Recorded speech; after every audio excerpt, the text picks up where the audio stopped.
Yeah, I guess we'll just jump straight into this. So, welcome everyone to today's show. Really appreciate Coach Roberts here. He is the men's assistant soccer coach at Brown University, which is a prestigious Ivy League school in America.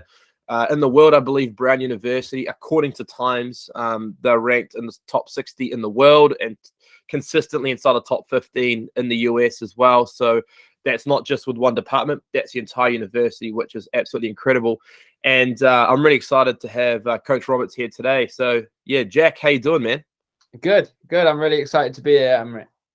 Awesome. And, I mean, we've connected in the past. It's been so long since we had a chat. I feel like our paths crossed at Missouri State, right? Yeah, that's right. We back at Missouri State, we had a relatively international roster, and we'd often have players from New Zealand and then all around the world. So, yeah. Yeah. And then you went to Florida. In the nice palm trees, and you were at Stetson University for a while. You had a great career there. How was it at Stetson University? Yeah, it was great. It was, again, very different to Missouri State, just in terms of it was a private school. Missouri State's a state school, so it was a private school down in Florida, and then of course the climate and just everything that way was different. But another really good experience and another great school. Awesome. And now you're at Brown University. I mean, what made you want to transition on from Stetson University after being at Stetson for such a long time? To be completely honest with you, the head coach, Coach Wildman, took over here at Brown, and he's just starting a really exciting new chapter. Historically, the program's just unbelievably got great stories, got unbelievable amounts of success, and individually and as a team. And Coach Wildman's come in with a sort of vision and a path that he wants to take things, and it's really exciting time. So the program sold it to me, to be honest, and then obviously the school sort of sells itself, and just in terms of the history of it, and like you talked about how prestigious it is, and all of those things added up just made it just an awesome opportunity. Fantastic. So for someone that only knows about Brown University through movies and through all the hype in the past, what is it like at Brown University for someone that's never been there? Can you like walk us through what the campus is like and the athletic facilities are like? Yeah, to be honest with you, Amrit, that was kind of my first understanding of it was like because obviously being from England, originally when I came to the US, it was the first time I'd been out here, was the day I came to college. So my sort of understanding and thought, and I guess stereotypes were really basically what my thoughts were of the Ivy League were. So I was expecting a bunch of really, really rich people, really, really intelligent people. And of course, some of that is true, but we actually at Brown have a really diverse, really, really diverse student body, and then a really, really diverse sort of campus, to be honest. So how our campus is broken up is a little bit unique. We have sort of the athletics area.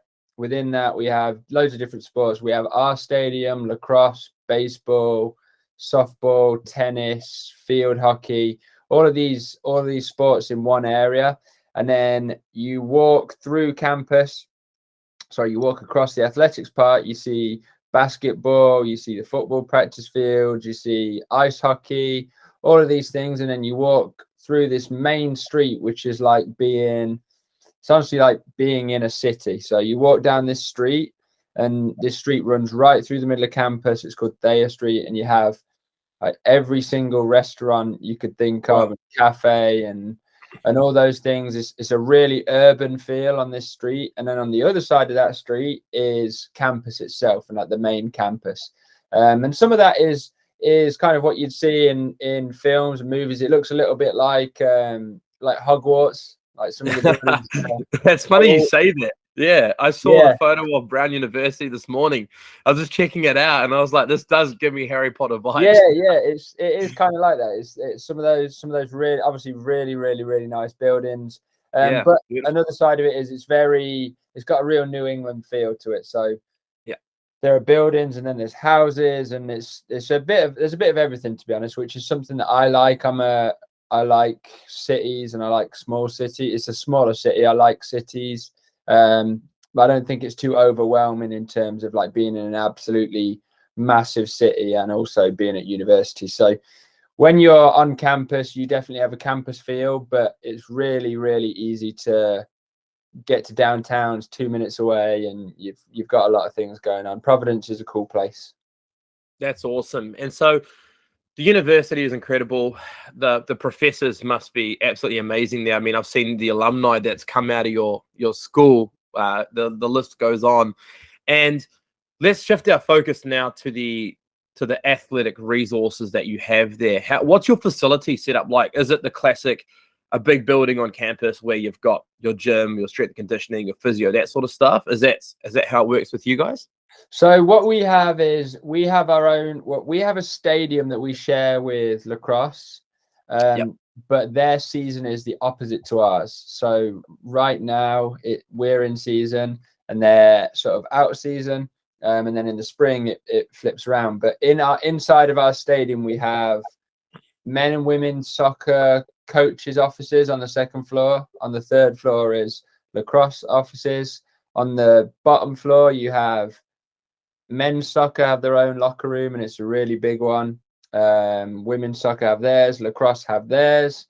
And then there's a athletic training room for anything you need sort of rehab and injury wise before training. There's one of those inside our stadium. And then obviously the pitch itself. Right next to it we have a training pitch as well. And then right next to that is the gym for all student athletes. So everything for us is really close by. Right next to that gym is also an athletic training room for all athletes. But during season, most of our players just get that done inside the stadium because it's right next to the changing rooms. So in terms of like where everything is and resources, we're, again, probably something that you don't necessarily associate just off the top of your head with the Ivy League, but we're really, really well backed. As far as a student athlete goes, there's not many things that you would get elsewhere that you're not going to get here. We really take care of our players, and in terms of like facilities itself, there's everything. We have a swimming pool, we have the gym, we have the hot tubs, cold tubs, all those things. Yeah, you got all the bells and whistles. Exactly, yeah. So they're really looked after. And you're wearing Nike, so I assume that's your big sponsor. Yeah, and then that's our logo. So love it, man. Nike's the sponsor. Yeah, how good. And you see in movies that obviously universities are very competitive. All the students are super loyal to their programs. Is there something with the Ivy Leagues that's even more like in an own bracket, like they're just super competitive? Yeah, I think like that's one thing we actually were talking about it today. I think there's definitely a big rivalry within the Ivy League, but I think some of it just comes down to like a sense of just a massive sense of pride about being at the school. And obviously some of that comes with it's so, in the first place, it's very, very difficult to get into the school. So there's a massive sense of pride for people once they are into the school. But yeah, historically, there's a huge rivalry within the Ivy League. And then that's something that definitely is continued because there's whether it's our sport or all sports, there's a massive sort of interest in the Ivy League games specifically. And then all of the athletes love going and watching the other athletes play in Ivy League games. So there's a real good rivalry. Awesome.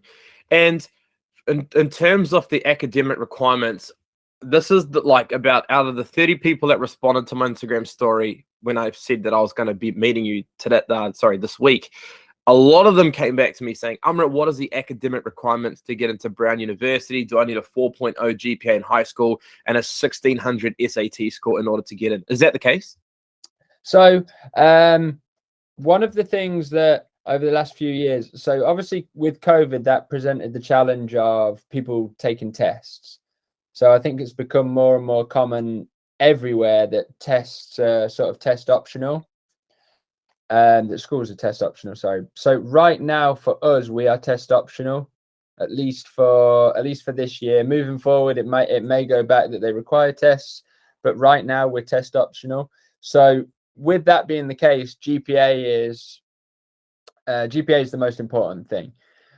It's it's one of the things they focus on is, of course, they want you to have a very good GPA, but you could have a 3.7 GPA and have taken harder classes compared to someone who has a 4.0 and has maybe just taken really basic classes. So that's something that they'll really take into account. And the biggest thing in terms of being an athlete here is that admissions want people who have shown that they would be able to cope with the course load and the rigor of the school. So yes, GPA is incredibly important. It needs to be very good. It doesn't necessarily need to be a 4.0, but it needs to be good. And then a bigger thing that we're finding and that moving forward is definitely going to be really important for us is the actual classes you take. So trying to take more challenging classes within sort of the high school structure. Sure. So that's like extension classes or like scholarship classes, instead, and maybe some of the core subjects that the NCAA makes student athletes complete, right? As opposed to doing something like metalwork or woodwork or something like that. Is that what you're saying? Exactly. So we need to have we need to see like a science, an English, a math, and then one of the other core subjects. So really we need to see those things. And then, as you said, over here they call them like AP courses. But something like that, just showing that you are able to do something on like the next level in terms of the academics. All advanced subjects, absolutely. No, that's fantastic. It doesn't need to be all advanced, but just showing that you can maybe have a heavier schedule. And definitely one thing they really want to see is that like maybe you did well as a freshman, did better as a sophomore. They want to see general progression, and rather than like senior year, you decided just to chill out a little bit, and they want to see a real progression. Yeah, for the athletes watching this, don't tank your grades in your senior year. Keep going. Exactly. Keep pushing. Exactly. And then I guess the other question that I had from a parent that came through was, it's an Ivy League. It's very strong academically. It's got to be challenging. They're going to push you a lot. Is there any leeway with the athletic department, like representing an Ivy League in a sport and submitting an assignment? Is there any give and take, or is it very academics at first, everything else comes second? Yeah, I don't think there's any leeway in terms of being an athlete. There's an understanding that sometimes you might have conflicts, like in terms of if you have a game and you have a class, that's understood, but there's no leeway in terms of like not doing the work. Gotcha. So there's one of the big things that we stress is that your communication with your professors needs to be like really, really good. It needs to be better than the average student, and you need to make sure that you're making up for any missed work and all those things. But one thing that we find about Brown that is brilliant for student athletes is the way the academics is structured. So we have two things that are really good. We have an open curriculum. So for example, when I was in college, I would have to take my general education courses from certain boxes, and I'd have to take a class maybe that I had no interest in, or one that I was maybe I was useless at. For example, I wasn't I'll be honest, I wasn't great at maths. So like me having to take college algebra and things like that I just hadn't done was a struggle. We have the open curriculum, which means if, for example, I'm a business guy and I know I want to do business, and I can focus as much as I want on business, and then my general education classes can really be whatever I want. So It could be something I'm either interested in or something I want to have do like a minor in, or it could just be something that I think, oh, maybe this semester I need to lighten my course load a little bit and take whatever class it may be. So working with your advisor, you're kind of able to pick and shape your classes a lot more than you would be at other schools, which is again a great thing for a student athlete with the season and having busier times maybe than others. So we often say during the fall, maybe you're going to pick a somewhat more manageable course load than during the spring. And then the other thing that's really cool, and again is unique to Brown, is that you can actually do pass fail on your classes at Brown. So I think with the Ivy League and with some of the higher educations, like the top educational institutions, there's a bit of a stress sometimes on like GPA and getting all A's and all that stuff. Whereas here, what you can actually do is you could take, if you wanted, and it's definitely not encouraged, you could take every class as pass fail, which means you just need to get a D or above. Yeah, just above 50% pass rate, right? Yeah, but you don't want to get, but you don't get a GPA. So obviously, what's kind of recommended here is you take 4 classes a semester, and they say maybe take 3 as a letter grade and then 1 as a pass fail. But we might have a student athlete who's like, during the season, I'm going to take 2 as pass fail and focus on my other 2 and make sure the grades are really good on that. And then during the spring, maybe they say I'm going all of them just as going for grades. And the other way people do it as well is maybe for their, they call it concentrations, but for their major, they might do their major as all like graded courses, and then they might do all their general education classes as pass fail. So that we found that's a really good way for our players to really manage their course load and be a little bit more maybe sensible with what they're doing. And then again, it's another way of kind of just reducing stress just overall. Awesome. And you mentioned GPA. So I know there's a lot of students now listening to this and parents thinking, what does my child have to be in order to get into Brown University?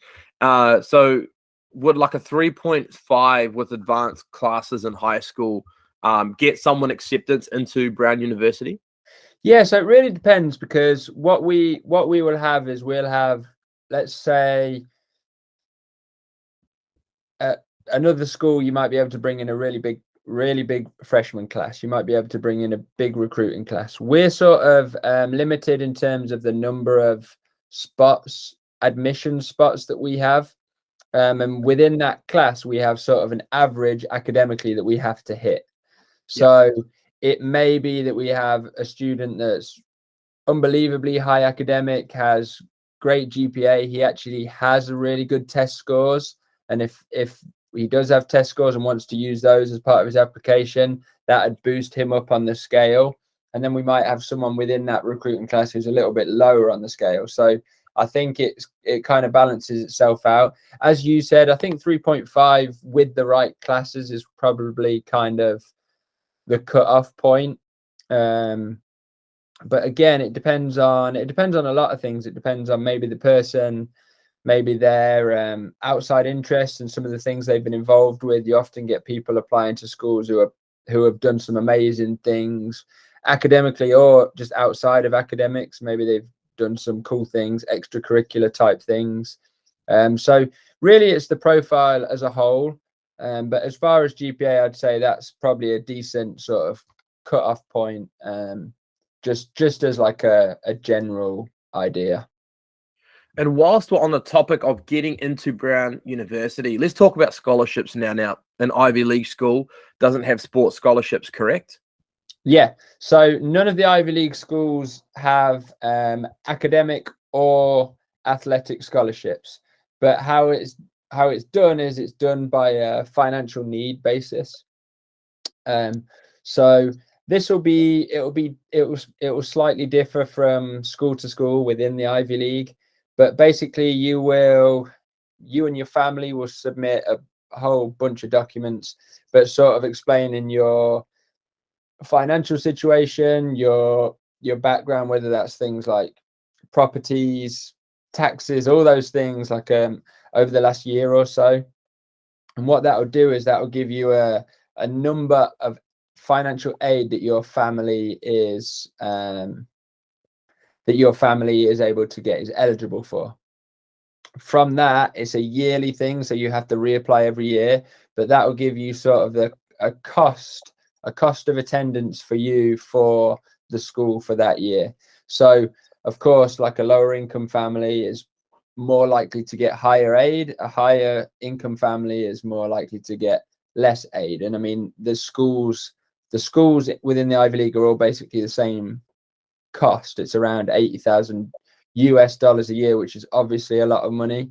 But again, as you kind of touched on earlier, when you look at what people who graduate from these schools go on to do and go on to earn, it's normally an investment that's for the most part paid off. Yeah, for sure. It's the return on investment, right? Your time spent at the university, the amount of money that you're providing for your education, and what you're getting out of that program. And I mean, it's pretty safe to say your guys is a pretty much an all-time high, which is great.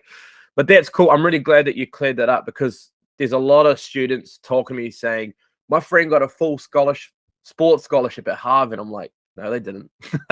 So I just wanted to clear that up. Yeah, and obviously another thing that factors into it, Amrit, is what each of the Ivy League schools may have a different approach with international students compared to domestic students as well, and the financial aid within that. So that's something that within you'd have to look at within each institution. Yeah, awesome. And I know at your time at Stetson University, by the way, I know Christoph from men's tennis at Stetson. He's a good mate of mine. He's an absolute legend. I just wanted to give him a shout out. But at your time at Stetson University, I read that your role was in charge of recruiting, and now you're at Brown University and you're doing the same thing. Recruiting red flags are things that I love talking with coaches about, because I don't think a lot of student athletes understand what goes into recruiting. They just think it's a good highlights tape and away they go. What do you look for in recruits, and what are things that are recruiting red flags for you, where in a case you might be, actually, I'm not interested in pursuing this athlete because I've heard something or I've seen something on social media? I would love to know a little bit more about that. Yeah, I think I always think personally a good starting point is, because I know there's just so many emails. There's so many emails, Amrit. So it's very difficult, and I feel for prospective student athletes in the process, because there are so many people, especially in our sport, because it's such a global sport.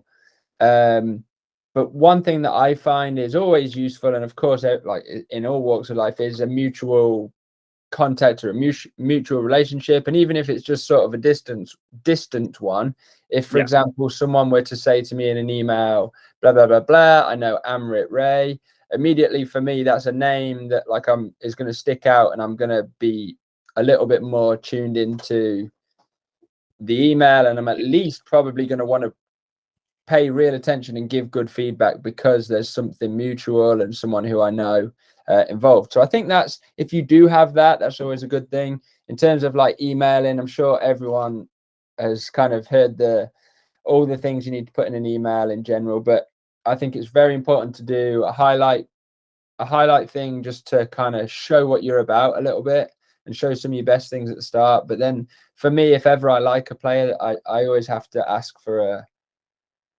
a full game or 2 or 3. We want to see them in a game, because obviously that's when you know what's going on. As far as red flags, I don't know. I don't know if I'd say I have a real clear red flag. I think especially now, it's really easy to say, do this. I think actually it's good to see personality in kids, and it's good to see social media pages with a bit of personality. And sometimes it's actually almost a little bit more what's going on here if there's nothing on there. What are they hiding? There's nothing. So but yeah, I think to be honest with you, everything's a little bit different to when I was coming out to college, for example. I think you want to see some of the personality, but for us, a big thing and a big part of recruiting is getting to know a person and getting to understand them, whether it's just, if it's internationally, a lot of it's obviously on Zoom calls and phone calls and texts. I think a big red flag for us, actually, now I'm thinking about it as a staff, is responsiveness. How responsive are you? How much do you want it?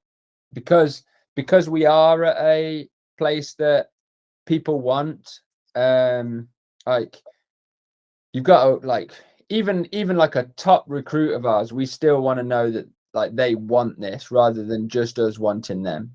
I mean, that's something that for us, when we're building a program and as a new staff, has been very important for us, is we need to get people who really want to do it. So I think that's probably the biggest one, actually, is sort of responsiveness, and just how much do you want it? Because there are things that you have to do like you have to do an application that's a little bit more of a long process than a normal one. You have to do different steps, and of course the work's going to be hard. So we do want to know that we've got people who really want this. That'd be the 100%. big thing.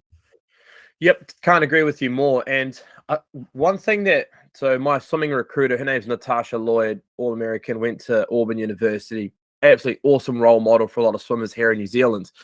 And we talk about this quite often. And whenever like a swimming coach contacts our athletes, we always tell our athletes, make sure you respond within 24 hours, because as you mentioned, your inboxes are always flooded, right? And you might change your mind just like that very fast and go in a different direction if there's a delay in communication. So we tell athletes, look, there's 24 hours in a day. Like, surely you can get up half an hour early, even 10 minutes early, and just quickly check your inbox. You've got to email, respond fast. And that way you're putting your best foot forward, right? I mean, because the last thing you want is to go cold on an athlete. That's going to be a big miss and a big loss for the athletes and missing out on Brown University, for sure. And, when I actually interviewed your good mate, Coach Jer from Akron.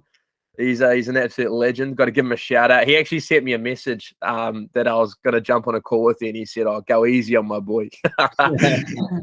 he's a good guy, man. And when I was interviewing the men's soccer assistant at Akron, and he said to me, he often looks through athletes' social media, because if he sees clips there where they're doing good things, like they're working out, you can gauge their personality. Like you said, if you don't see anything, you don't really know what they're about, right? Mm-hmm. But also just be careful what you're posting on social media these days. The digital footprint's massive. Don't post any drinking photos if you want to go to Brown University, because it's probably not what they're about. Yeah, and honestly, that's another thing, is like we watch everything that our players do now, and yeah, like whether they think it or not, it might be the tiniest little thing that maybe they're showing something that shouldn't be shown, even about the team. And like, so everything that is done is monitored, and there is an eye on you. And then, as you said, you're a representation of us and the school, and more importantly, the school. You're a representation of the school when you are everything you do. So even if it's in the summer when you're not at Brown, you will still always be labeled as a Brown men's soccer player. Yeah. So everything that they do is very important, and obviously that's something that can be maybe a challenge at times, like to remember that you're always under the microscope. But that's just that just comes with sort of the privilege of the position. So, yeah, I think the social media thing. I don't know any coaches now who don't look at social media before they recruit a player. And honestly, we even communicate with players on social media now. So I think that's an incredibly important thing. So important now that it's almost like you take for granted that it wouldn't be considered as part of like the process. Yeah, 100%. And it's just so true. I mean, even with us as a company, we had one of the top sportsmen in this particular sport. I'm not going to say what sport it is, because it is New Zealand with 5 million people. So people know who it is if they just do a quick Google stalk. But there was this individual who wanted our help. And again, you trust me. Whenever you ask me about a player, like, I have to be so honest about them, because if I send them through to you and they're not what they seem, or they do something bad, it's going to affect our relationship. I don't want that.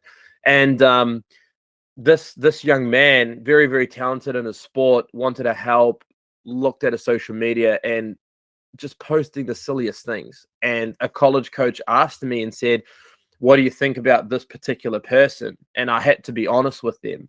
And I said, "Look, we're not representing them." The coach goes to me, "Why not?" And I explained, I saw some things on social media that I just didn't like. I had a conversation with this athlete. I told them if they wanted to help, they need to improve the way that they're behaving off the sporting field that they're competing on, and they didn't. And we decided to step away. And that's just something that we look at as well. And I mean, we're a recruitment agency. We're not a university giving thousands and thousands of dollars worth of scholarships. So I can imagine you guys have a really thorough process. So if you do want to go to a very prestigious school like Brown University, make sure that you're a straight arrow. Make sure that you're posting the right things, and use social media as a recruiting tool. Like post training videos, post beach sprints, you know, videos at the gym, soccer drills, anything. I think that would really help, right?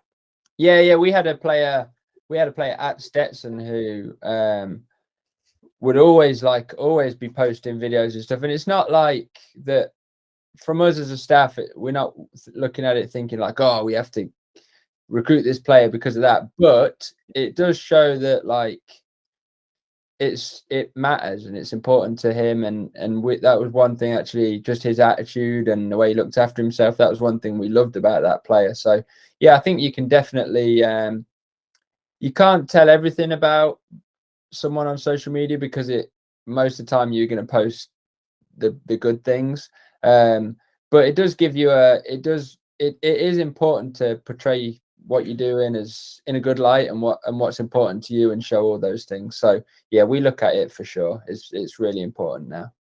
That's awesome. And guys, if you are interested in Brown University, check out their social media pages. They're on Instagram, they're on Facebook. Check their website out. You can go on YouTube, and these days there's drone footage off the entire campus. There's a lot of great content there. And if you're a men's soccer player and you want to go to Brown University, I think what would be a good move is to go to the men's soccer page at Brown University, watch their upcoming games and see the way that they play and figure out. And you should be doing this when you're 2 to 3 years away from graduating high school. See the style of play that they're playing, and then try and work on areas of your game to improve to a level that you can match that. And so that's the best way to kind of get a gauge on what sort of players Brown University are looking for. And it shows that you're keen. And as Coach Roberts told you guys, you know, send emails, reach out to Coach and put your highlight tapes there as well. What's the bet that there's going to be a lot of athletes just dropping my name now? Yeah, that'd be awesome. I might not even know that. They'll be saying, hey, I know Umrit. That'll be hilarious. But Coach Roberts, thank you so much for being here today. This has made such an impact. And I know a lot of student athletes are really grateful that you've shared all this amazing information. So I really appreciate it. And yeah, I would love to come over there, man, and have a coffee with you. So hopefully we can line it up soon. There's plenty of good coffee around here. Do you like playing a bit of golf as well? I like it. I just when I was in Florida, obviously, I was trying my best to go on the golf courses, but I like it, but I just don't make enough time for it. I'm useless. But I like it. That's another thing, mate. Like coaches are busy, right? Your coach, your parent, your manager, academic advisor, all of the above. Awesome. Yeah. Well, no, thank you so much for your time, Coach. Really appreciate it. And yeah, I'll look forward to staying in touch. And I've got to give you a call about a recruit, so I'll be in touch soon. Sounds good. Cool. All right. Cheers. Thank you. Cheers.